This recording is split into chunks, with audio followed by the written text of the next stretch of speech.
अस्सलामुअलैकुम दोस्तों, history of the great सलजूक की ये आखिरी किस्त है। इस एपिसोड के अंदर मैं आपको बताऊंगा कि कैसे मलिक शाह की मौत के बाद सलजूक सल्तनत का सुनहरी दौर खत्म हुआ और कैसे सल्तनत तितर बितर हो गई। तो बिना आपका कीमती वक्त ज़ाया किए अपने मौजू की तरफ बढ़ते हैं।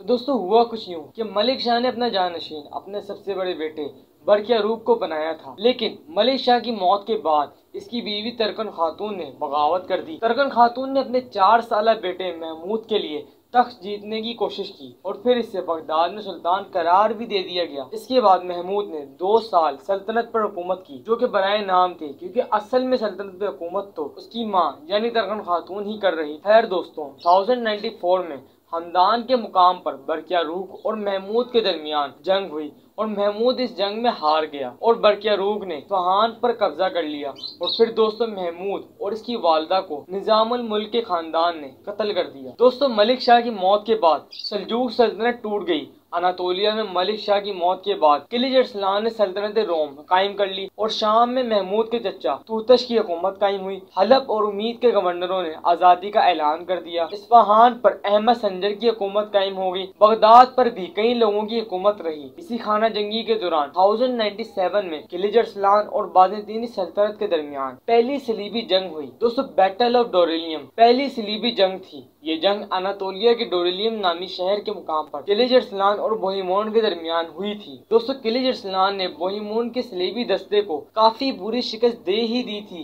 कि ऐन मौके पर सलेबी लश्कर का एक और ताजा दम दस्ता वहां पहुंच गया और इस वजह से किलिज अरसलान ये जंग हार गए और सलेबी बैतुल मुकद्दस में दाखिल होने में कामयाब हो गए और यूं बैतुल मुकद्दस सलेबियों ने फतह कर लिया। फिर दोस्तों, ये सिलसिला चलता रहा। सल्जूक सल्तनत के इस हिस्से पर कई मशहूर सुल्तान आए, जिनमें तपर भी शामिल हैं, जो कि मलिक शाह के बेटे और अहमद संजर के भाई थे। खैर दोस्तों, इस सल्तनत का आखिरी सुल्तान तुगरुल 3 था। दोस्तों, सल्जूक सल्तनत की तकदीर देखें कि इस सल्तनत के पहले सुल्तान का नाम भी तुगरुल था और आखिरी सुल्तान का नाम भी तुगरुल है। और सबसे बड़ा इत्तेफाक तो ये है कि इन दोनों के दौरे हुकूमत में सल्जूक सल्तनत का रकबा भी तकरीबन एक जैसा था। जैसे आप ये नक्शा देखें, जो कि पहले सल्जूक सुल्तान की मौत के वक्त था, और ये नक्शा देखें जो कि आखिरी सल्जूक सुल्तान की मौत के वक्त था। दोनों में ज्यादा फर्क नहीं है। खैर दोस्तों, फिर इस सल्तनत की जगह एक नई सल्तनत कायम हुई, जिसे हम ख्वारिज़्म सल्तनत कहते हैं। लेकिन दोस्तों, सल्जूक सल्तनत मुकम्मल तौर पर खत्म नहीं हुई थी।